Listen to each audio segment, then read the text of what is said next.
ሰላም እንዴት ናችሁ? ዛሬ በሌላ ተገኝቻለሁ።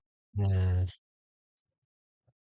እንደ አጋጣሚ ሜንሊ ሆል የሜንሊ ሆልን ኢኒሼትስ ኦፍ ዘ ፍሎ የሚል መጽሐፍ ኦዲዮ ቡክ እያየሁ ነበር።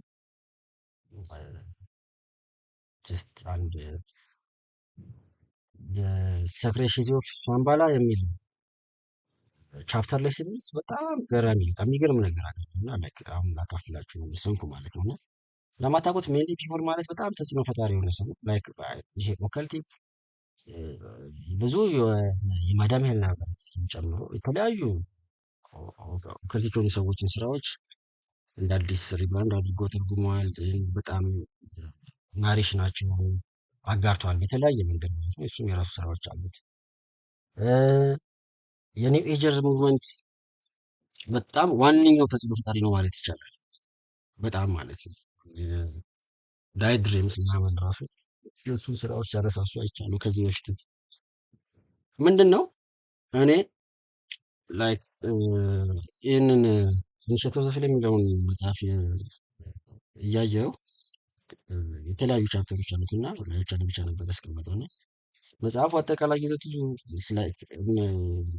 ይሄ ኢኒሼትስ ወይም በእነሱ ልክ እንደ ጥበብን ፍለጋ እንደሚመለመሉ ወይም እንደሚተጉ ሰዎች ላይክ ራሳቸውንም እንደ ቅዱስ ሰውም ያሉ እና የእነሱን መንገድና ስንክሳር የሚረዳ ለቃሉ ይቅርታ ይደረግልኝ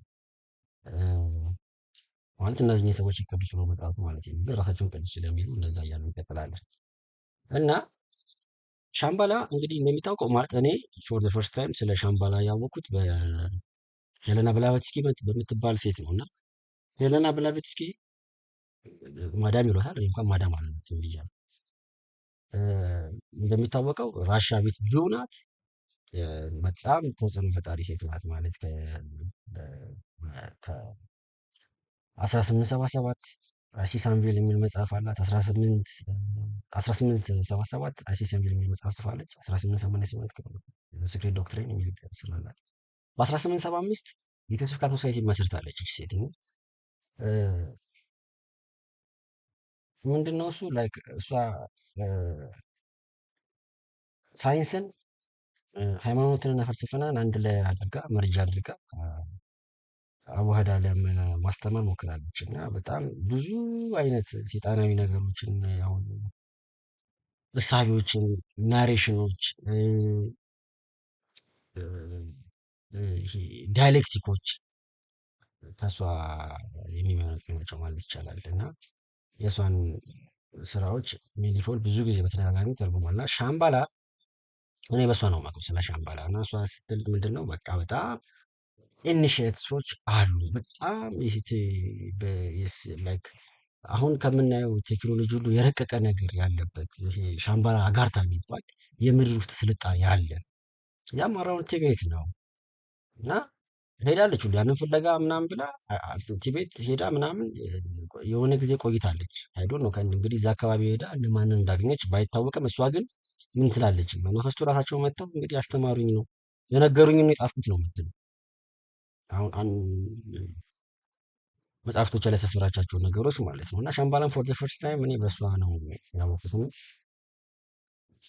አሁን ሜንሊ ፒዮል ስለ ሻምባላ የሚያወራበት ፖርሽን አለ፣ ርዕፍ አለ፣ ቻፕተር አለ እና እሱ ጋር ስደርስ ግን በጣም ለእኔ እኔ በጣም ፋሲኔትድ ነው ማለት እንትን ነው ተገረምኩኝ በጣም ማለት አሁን የማወራው ነገር የሚገባችሁ ካምፕ ኢትዮጵያ በሚባለው ዩቲዩብ ስም የሚታወቀው እና በሰሜን አሜሪካ የሚኖረው ወገናችን የእሱን ስራዎች ለምትከታተሉ እና ለሚገባችሁ ሰዎች ነው ላይክ አሁን የማወራው ነገር ሊገባችሁ የሚችለው። ኤዞቴሪክ እና ኤክሶቴሪክ የሚባል ነገር አለ። ላይክ በእኛ ወርቅ እና ሰም እንደሚባለው አይነት ነገር ማለት ነው። ማለት ፊት ለፊት ያልተነበበ የሚቀጥል ነገር አለ። ይሄ እነሱ ጎየም ለሚሉት ማለት ነው። ጎየም ምናምን በቃ ፊት ለፊት እያነበበው ምናምን ይሄዳል። በተረፈ ግን ይሄ ኢኒሼቶቹ ግን ውስጥ ያሉት ሰዎች ግን የሚረዱት ደግሞ አለና ያ በወርቅ ነው የሚሰየመው ማለት ነው። ላይክ ድብቁ ነገር ማለት ነው። እና እንግዲህ ስለ ሻምባላ ሜንሊ ፒኮል ላይክ ሻምባላ ይላል ሞንጎሊያ ውስጥ የሚገኝ የመናፍስቱ መናኸሪያ ነው። እና ሁሉም ሃይማኖቶች ቅዱስ ቦታዎች እንዳሏቸው ሁሉ ይላል ላይክ ለእስልምና መካ መዲና እንዳለ ሁሉ ለሙሴ ሳይናይ እንዳለ ሁሉ ይላል እና ለያዕቆብ ያቺ መሰላል ያገኘባት ቦታ ምናምን እንዳለ ሁሉ ሁሉም ሃይማኖቶች ቅዱስ ቦታ አላቸው። ለእኛም ደግሞ ይላል ቅዱስ ቦታችን ሻምባላ ነው። እንደውም ይላል መናፍስቱ ከሰው ልጅ ጋር የሚያደርጉት እንዲና ኔክስት እንዴት እንደሚመሩ የሚያደርጉትን ንግግር ሁሉ የሚያደርጉት እዛ ሻምባላ ነው። እና 12 መቀመጫዎች አሉ። እንግዲህ ዋና ዋና የመናፍስቶቹ አዛዦች ሊሆኑ ይችላሉ። እዛ ቻምበር አላቸው። እዛ ቁጭ ብለው ነው ይህንን የሰው ልጅ እንዲናርገው የሚለውን ነገር የሚነጋገሩት ማለት ነው። የሰው ልጅ ላይ ሁሉ የሚደርሰው ክፋት ወይንም ዓለሙን እንደዚህ እናርገው ያሉ ስለ ክፋት የሚነጋገሩበት ቦታ ሻምባላ ነው ማለት ነው። ያ ቦታችን ነው ይለናል። እና ማንም ይላል ጥበብ ፈላጊ የሆነ ሰው ኢኒሼት ማለት እንደዛ ማንም ጥበብ የፈለገ ሰው ወደ ቅዱስ ቦታው ጉዞ ይጀምር ይላል። ማንም ሻምባላን ሳይደርስ ሻምባላን ሳያይ ማንም ጥበብ ሊያገኝ አይችልም እና ኢኒሼትም ሊሆን አይችልም። ሶ ከኢኒሼት ጋር ኢኒሼቱ ከሻምባላ ጋር መገናኘት አለበት። ከዛ እንዲህ እያለ የቀጠለና ገነት ወደ ላይ እንደሆነ ሁሉ ወደ ገነት ወደ ላይ ለመሄድ አስቀድሞ ወደታች መውረድ የሚያስፈልግ ይላል። የገነት መንገድ ወደ ላይም ወደ ታችም ነው። አሁን ይሄ ራሱ ዳይሌክቲካል አነጋገር ነው። አዛባብ ሶብ የለው የሚሉት አይነት እነሱ ላይ ከላይ ያለው ከታች ያለውን ነው። ከላይ ያለውን ከታች ካለው ጋር ሚዛኑን መጠበቅ ሲቻል ነው ሃሪማኒ መምጣት የሚችለው የሚል አስተምሮ አላቸው። እርኩስ የሆነ ሀሳብ ነው። እኛ ብርሃንን ከጨለማ ጋር አናወዳድርም፣ እውነትን ከሐሰት ጋር አናወዳድርም፣ እግዚአብሔርን ከሰይጣን ጋር አናወዳድርም። እነሱ ብዛት አባዜ ስላለባቸው ነው። ለማንኛውም ቆሻሻውን ሀሳብ ነው አዛባብ ሰው ቢለው የሚባለው ነገር ማለት ነው። ወደ ገነት የሚወስደው መንገድ ወደ ላይ ወደታች ይላል ማለት ነው። እና ወደ ሻምባላ የሚወስደው መንገድ ይላል ያው በጣም እዚህ ጋር ነው የሚጀምረው እንትን ወደ ሻምባላ የሚወስደው መንገድ እጅግ በጣም በህመም እና በስቃይ የተሞላ ነው።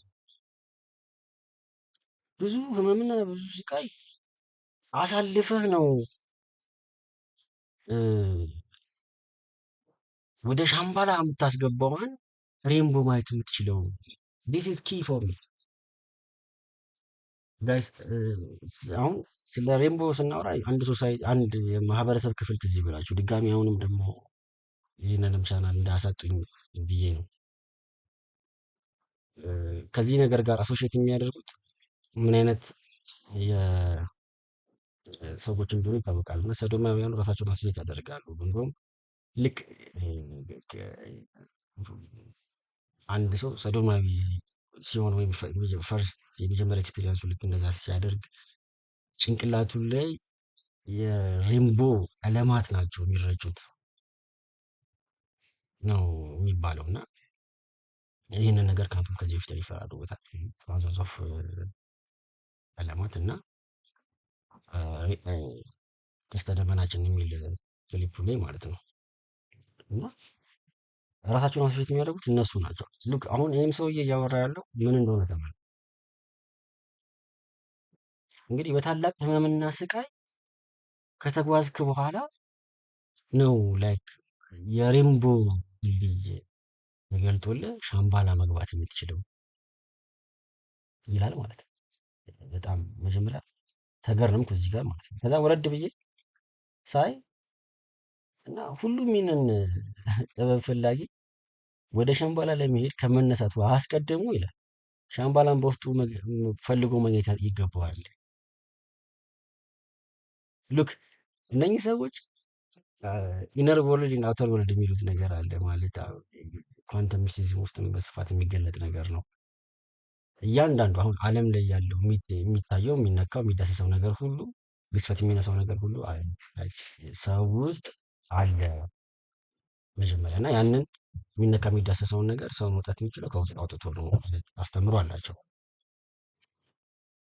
እና ከውስጥ ያላወጣው ነገር ውጭ አታገኘው የሚሉ በዛ ምክንያት ነው። ወይዘ ብዙ አነቃቂ ሰዎች ምናምን የዚህ አስተምሮ ውጤቶች ስለሆኑ ነው። ውስጥ ያለውን ነገር ነው ካወጣ ውጭ ያለውን ሪያሊቲ ክሬት የምታደርገው የሚለው ማለት ነው።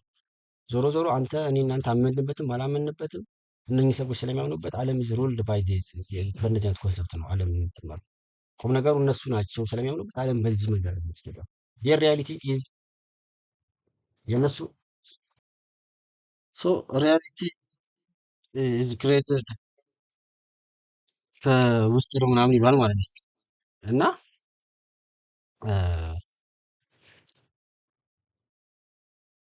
እኔ እናንተ ብናምንበትም ባናምንበትም እንትን ጉዳያቸው አይደለም። እነሱ ያምኑበታል። እንደዚህ ነው ዓለም የምትሄደው አስፋራስ በእነሱ ከተመራሽ ድረስ ማለት ነው እና ሁሉም ይህንን ጥበብ ፈላጊ ወደ ሻምባላ ለመሄድ ከመነሳቱ አስቀድሞ ይላል ሻምባላን በውስጡ ፈልጎ ማግኘት ይገባዋል ነው የሚለው። ምን እያለን ያለው ማለት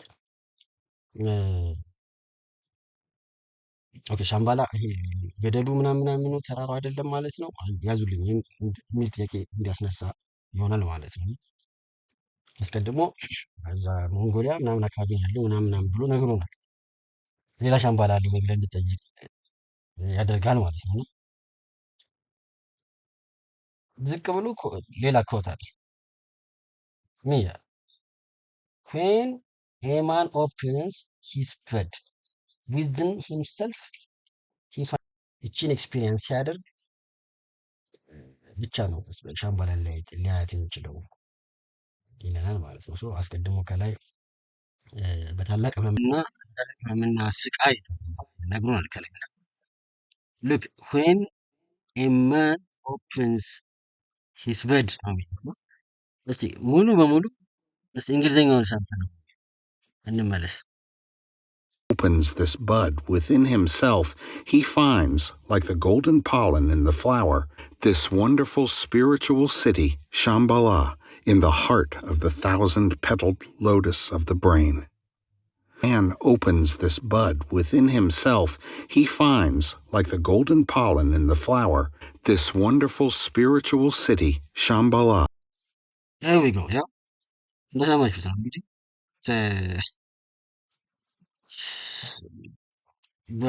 በራሱ ውስጥ ይህን በድ ኦፕን ማድረግ ሲችል ነው ይላል እና የበድን ዴፊኒሽን ስክሪን ላይ እያያችሁት ነው። ጀስት በጣም ነው ኪሪየስ የሆንኩት ማለት ዝም ብሎ አይደለም እነዚህ ሰዎች እንትን የሚሉት እና ድብቁ መልእክታቸው ይሄ ነው፣ ሌላ ነገር አይደለም። ፒሆን አጠቃላይ ጭብጡ ይሄ ነው። ማንም ሰው ይህንን ሰዶማዊ ኤክስፒሪየንስ ኤክሰርሳይዝ ሳያደርግ ወደ ሻምባላ መግባት አይችልም፣ ሻምባላ ማየት አይችልም ነው። በጣም ጠቅላዩ ነገር ያለው እዚች ጋር ስለሆነ ማለት ነው። እርግጥ ለማሳየት እንደሞክሩት ከላይም ጀምሮ አሁን ፊዚካል ሻምባላ የሚባል አለ። መጀመሪያ ሞንጎሊያ ምናምን ብሎ ይጠቅሰዋል። ከዛ በኋላ ግን ስለ ኢነር ሻምባላ ደግሞ ይገልጻል እና ምን ማለት ነው የሚለው ግን እዚህ ጋር ነው የሚገኘው። በድ ምንድን ነው ነው በድ ብለን እንትን ስንል ማለት ከተክሎች ጋር ቅጠል የሚበቅልበት የግንድ ክፍል ነው በድ የሚባለው ማለት ነው። ግን ኢንፎርማሊ በድ ማለት ሴክሹዋሊቲ ነው። በድ በጣም ነው የሚገርመው። በድ ኢዝ የሴክሹዋል ኢንተርኮርስ ቢትዊን ቱ ማንስ በሁለት ወንዶች መካከል የሚፈጸም የሴክሹዋል ኢንተርኮርስ በድ ሴክሹዋሊቲ ነው ይባላል። በጣም በጣም በጣም ይሄ በጣም በጣም የሚገርም ነው ማለት በቃ ድብቁ የዚህ የሻምባላ ካፕተር መልእክት ይቺ ናት። ማንም ሰው በዚህ ህመምና ስቃይ በተሞላበት የሰዶማዊነት ግንብ ውስጥ ሳያልፍ ይህንን ብልጭልጩን ዓለም ሊያይ አይችልም። ወይንም እነሱ ኢኒሼቲቭ ሻምባላ ምናምን ብለው የሚሉትን ነገር ማየት አይችልም። ወይም ለእነሱ ሻምባላ ከገደሉ ባሻገር እንግዲህ በእያንዳንዱ ሰው ውስጥ ያለ የመቀመጫው ገደል ነው ማለት ነው። ብቁ መልእክት ይሄ ነውና ይህንን ማየት መቻሌ በጣም አስገርሞኛል። ማለት እንዳልኳችሁ አሁንም የካምፕን ስራዎች የምትከታተሉ ሰዎች ናቸው ይህንን ነገር ሊገባችሁ ልትረዱኝ የምትችሉት። እስፔሻሊ ኤፒሶድ 88ን ይመስለኛል። በእርግጥ ካምፕ እንደዚህ አይነት ድብቆቹን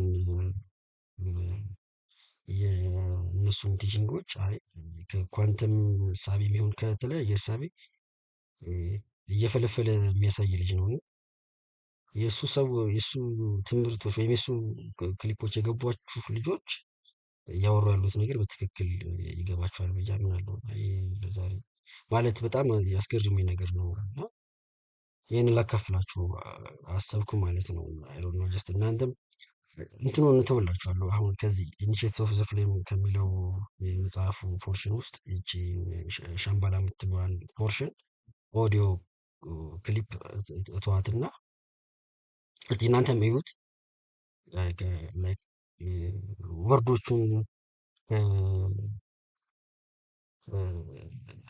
በተለያየ አንግል እዩዋቸው፣ ዲክሽነሪ እዩዋቸው፣ ፈትሿቸው። ኢንፎርማል ኤንድ ፎርማል ወርድ የሚባል ነገር አለ እና ፎርማል ኢንፎርማል እያያችሁ ከዚህም የበለጠ ብዙ ነገር ሊገኝበት ይችላል እና እንማማርበት። ሀሳባችሁን አካፍሉ። ዛሬ ይህንን ነበር ለማካፈል ያሰብኩት። ክሊፑን ተወላችኋለሁ። መልካም ቀን። City of Shambhala. In every mythology and legendary religion of the world, there is one spot that is sacred above all others to the great ideal of that religion.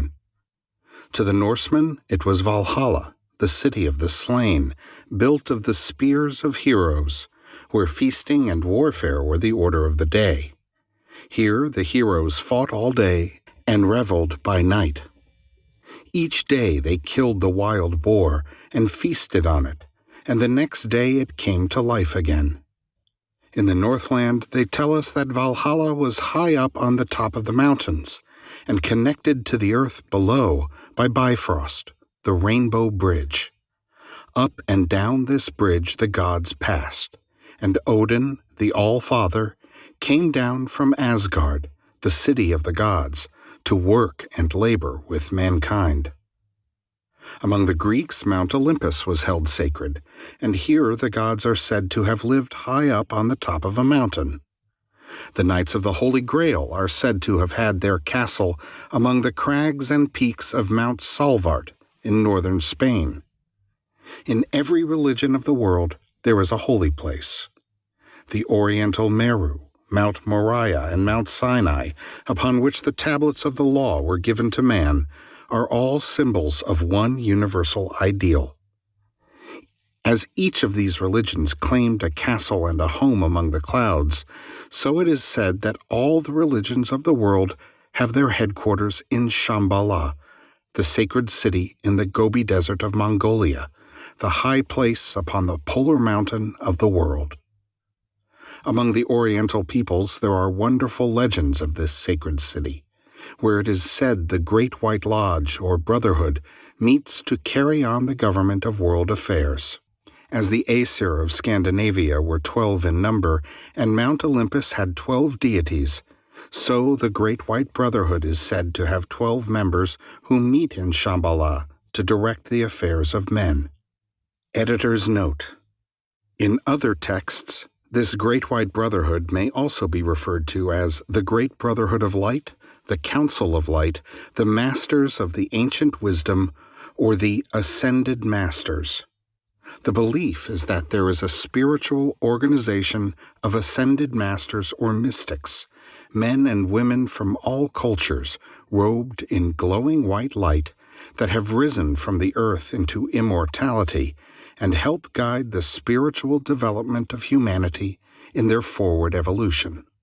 It is said that this center of universal religion descended upon the earth when the polar cap, which was the first part of the earth's surface to crystallize, became solid enough to support life. Science now knows that not only does the earth have two motions, that of rotation upon its axis and revolution around the sun, but that it also has 9 other motions, according to Flammarion, the French astronomer. One of these motions is that of the alternation of the poles. In other words, someday that part of the Earth's surface, which is now the North Pole, will become the South Pole. It is therefore said that the sacred city has left its central position, and, after much wandering, is now located in Mongolia. Those acquainted with the Mohammedan religion will see something of great interest in the annual pilgrimage to the Kaaba at Mecca, where thousands go to honor the stone of Abraham, the great aerolite upon which Muhammad is said to have rested his foot. Old and young alike, some even carried, wind through desert sands and endure untold hardships, many coming from great distances, to visit the place they cherish and love. In India, we find many sacred places to which pilgrims go, even as the Templars in our Christian religion went to the sepulchre of Christ. Few see in this anything more than an outward symbol, but the mystic recognizes the great esoteric truth contained therein. The spiritual consciousness in man is a pilgrim on the way to Mecca. As this consciousness passes upward through the centers and nerves of the body, it is like the pilgrim climbing the heights of Mount Sinai or the Knight of the Holy Grail returning to Mount Salvert. When the spinal fire of man starts on its upward journey, it stops at many shrines and visits many holy places. For, like the Masonic brother and his Jacob's ladder, the way that leads to heaven is upward and inward. The spinal fire passes through the centers, or seed ground, of many great principles, and worships at the shrines of many divine essences within itself. It is eternally going upward, however, and finally it reaches the great desert. But only after pain and suffering and long labor does it cross that waste of sand. This is the Gethsemane of the higher man. But finally the pilgrim crosses the sacred desert, and before him in the heart of the lotus rises the golden city, Shambhala. In the spreading of the bone between the eyes, called the frontal sinus, is the seat of the intellectual divinity in man. There, in a peculiar gaseous material, floats, or rather exists, or is, the fine essence which we know as the mental spirit. This is the lost city in the sacred desert, connected to the lower world by the rainbow bridge or the silver cord, and it is to this point in himself that the aspirant is striving to rise. This is the sacred pilgrimage of the soul, in which the individual, leaving the lower man and the world below, climbs upward into the higher man, or higher world, the brain. This is the great pilgrimage to Shambhala, and as that great city is the center for the direction of our earth, so the corresponding great city in man is the center for his governmental system.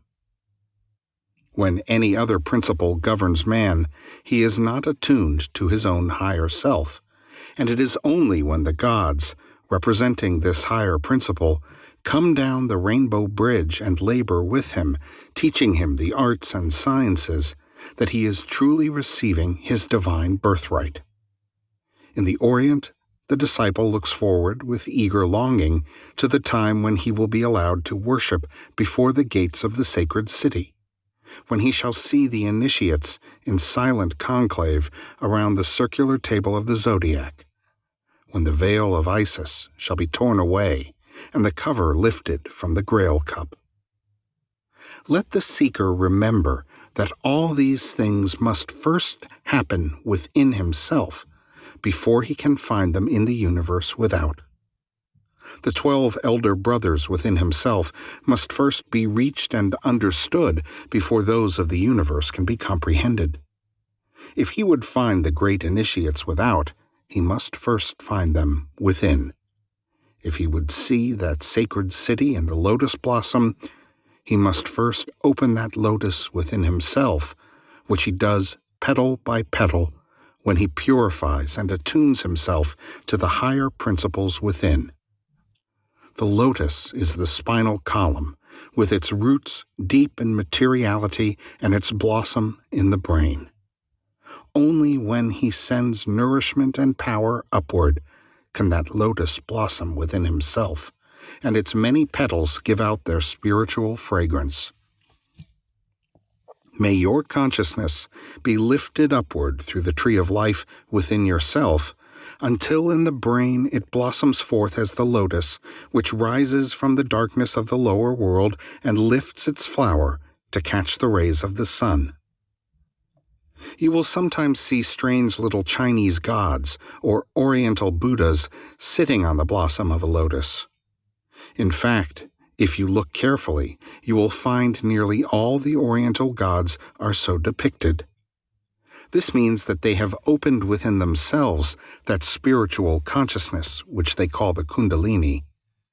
The little hats worn by the Hindu gods also are made to represent an inverted flower, and here, once more, like the rod of Aaron that budded, we see references made to the unfolding of the spiritual consciousness within. When the lotus blossom has reached maturity, it drops its seed, and from this seed new plants are produced. Similarly, within the spiritual consciousness, when the soul plant is finished, its principles are released as seed and drop back into the sea of spirit. The buds on the rod of Aaron are the 7 centers within yourself, which, when you develop their spiritual powers, shine out as centers of fire within your own being. The ancients have used flowers to symbolize these spinal centers, which, when they shine out, show that the dead stick, cut from the tree of life, has budded, or that the disciple has vivified the vortices of creative energy, the chakras along the spine. In the Western world, the lotus has been changed to the rose. The roses of the Rosicrucian, the roses of the Masonic degrees, and also those of the Order of the Garter in England, all stand for the same thing: the awakening of spiritual consciousness and unfolding into full bloom the soul qualities of man. When man opens this bud within himself, he finds, like the golden pollen in the flower, this wonderful spiritual city, Shambhala, in the heart of the 1,000-petaled lotus of the brain. When this pilgrimage of his spiritual fire is accomplished, man is liberated from the top of the mountain as in the ascension of Christ. It is then that the spiritual man, freed by his pilgrimage from the wheel of bondage, rises upward from the midst of his disciples, the convolutions of the brain, with that great cry of the initiate which for ages has sounded through the mystery schools when the purified adept goes onward and upward to become a pillar in the temple of his God.